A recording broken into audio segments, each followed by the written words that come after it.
रुक करते अगली खबर की ओर। लखनऊ से बड़ी खबर, जहां पर बीजेपी केंद्रीय चुनाव समिति की बैठक है। आज आ सकती है लोकसभा प्रत्याशियों की सूची। जी हां, यूपी की 24 लोकसभा सीटों पर तय होने हैं प्रत्याशी। सहयोगी दलों की सीटें भी होगी तय। प्रधानमंत्री नरेंद्र मोदी की मौजूदगी में ये बैठक होगी। अध्यक्ष जेपी नड्डा और गृह मंत्री अमित शाह बैठक में मौजूद रहेंगे। सीएम योगी आदित्यनाथ, यूपी के दोनों डिप्टी सीएम भी इस बैठक में रहने वाले हैं। यूपी में 51 उम्मीदवार घोषित कर चुकी है बीजेपी।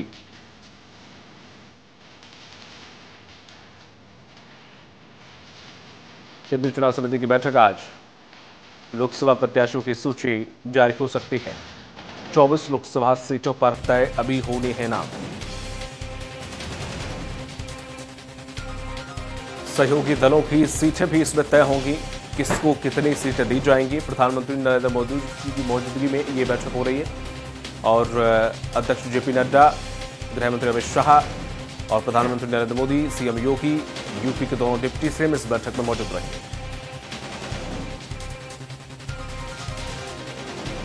51 उम्मीदवार घोषित कर चुकी है अब तक बीजेपी।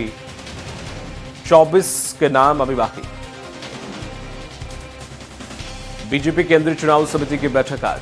आ सकता है लोकसभा चुनाव प्रत्याशियों की सूचियों में नाम और यूपी के 24 लोकसभा सीटों पर कौन प्रत्याशियों का नाम, वो सूची आज आ सकती है। और साथ ही साथ सहयोगी दलों में सीटों का बंटवारा जो होगा वो भी साफ होगा।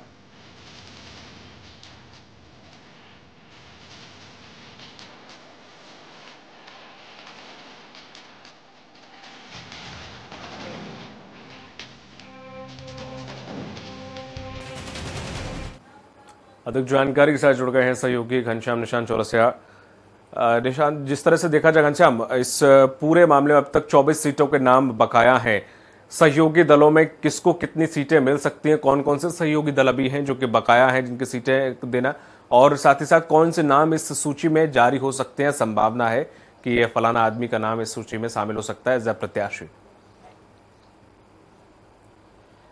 देखिए दीपक, गठबंधन उत्तर प्रदेश में है।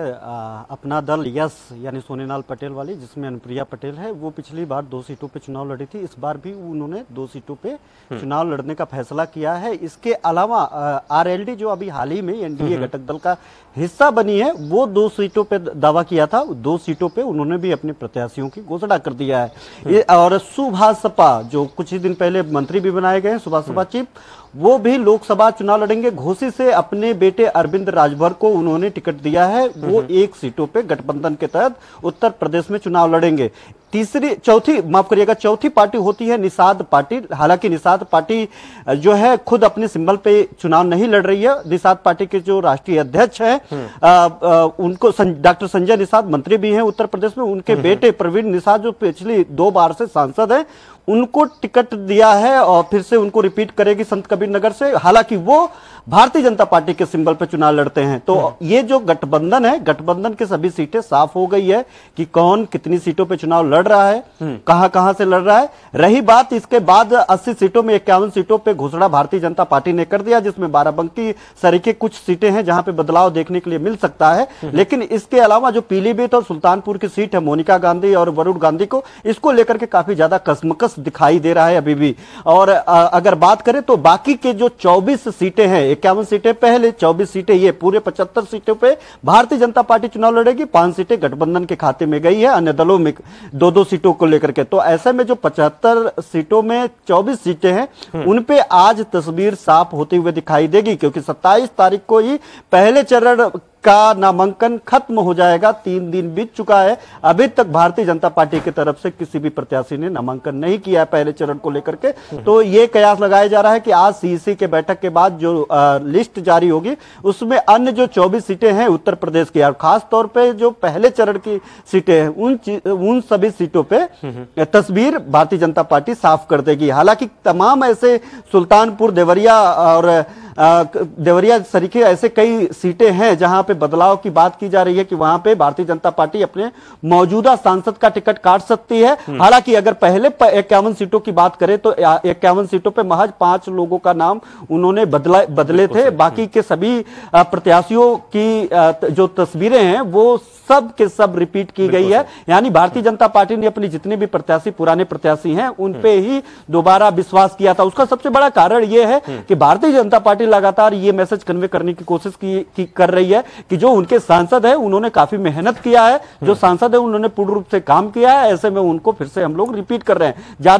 ज्यादा टिकट काटने का मतलब विपक्ष के सामने घेराबंदी का सामना करना। ऐसे में लगभग सभी सीटें वो भारतीय जनता पार्टी रिपीट कर रही है। अब देखने वाली बात होगी कि जो अंतिम के 24 सीटें हैं उन सीटों पे पहले से ही कई तरीके की संशय और कई तरीके की समस्याएं थी भारतीय जनता पार्टी के अंदर, तो ऐसे में उसको रोक लगाई थी। लेकिन अब अंतिम चरण में है नामांकन प्रक्रिया, तो महज 2-3 दिन का दिन बाकी है, तो ऐसे में प्रत्याशियों को घोषणा करना बेहद महत्वपूर्ण हो जाता है। और भारतीय जनता पार्टी आज सीईसी के बैठक में आज ये साफ कर देगी। मुख्यमंत्री योगी आदित्यनाथ, प्रदेश अध्यक्ष भूपेंद्र चौधरी और प्रदेश के और भी पदाधिकारी हैं उसमें वो वहां पे धर्मपाल सिंह भी पहुंचेंगे और दोनों deputy chief minister Keshav Prasad Maurya और ब्रजेश पाठक भी आज इस बैठक में शामिल होंगे। तो इस बैठक के बाद ये साफ हो जाएगा कि क्या कौन कौन लोग होंगे जो फिर से रिपीट होगा उनका टिकट फिर से भारतीय जनता पार्टी दे करके चुनाव मैदान में उतारेगी।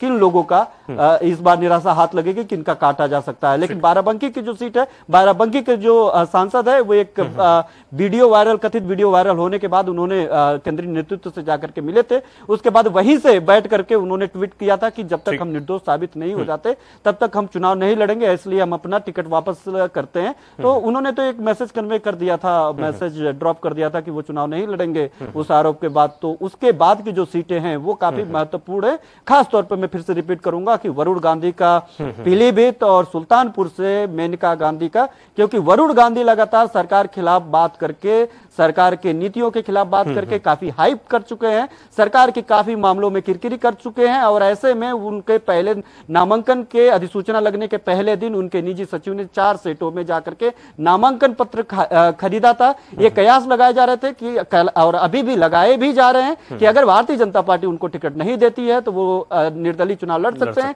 उसके बाद भी ये कयास लगाया जा रहा था कि समाजवादी पार्टी से वो चुनाव लड़ सकते, समाजवादी पार्टी उनको टिकट दे सकती है अगर भारतीय जनता पार्टी काटेगी तो। लेकिन उसके बाद समाजवादी पार्टी ने भी वहां पे अपना प्रत्याशी घोषणा कर दी। लेकिन यहाँ पे उठापटक खत्म नहीं हुआ। दीपक, अंतिम बात मैं कहना चाहूंगा कि उसके बाद रामगोपाल फिरोजाबाद के दौरे पे थे, उन्होंने कहा था कि अगर वो संपर्क में नहीं है, अगर वो संपर्क में आते हैं तो इस पे विचार करेंगे। यानी जो ये कयास है अभी खत्म होने का नाम नहीं ले रहा है। आज की तस्वीर के बाद ये कयास भी खत्म हो जाएगा। बिल्कुल, इस बैठक के बाद के नतीजों पर नजर रखिएगा। घनश्याम, तमाम जानकारी साझा करने के लिए आपका बहुत बहुत शुक्रिया।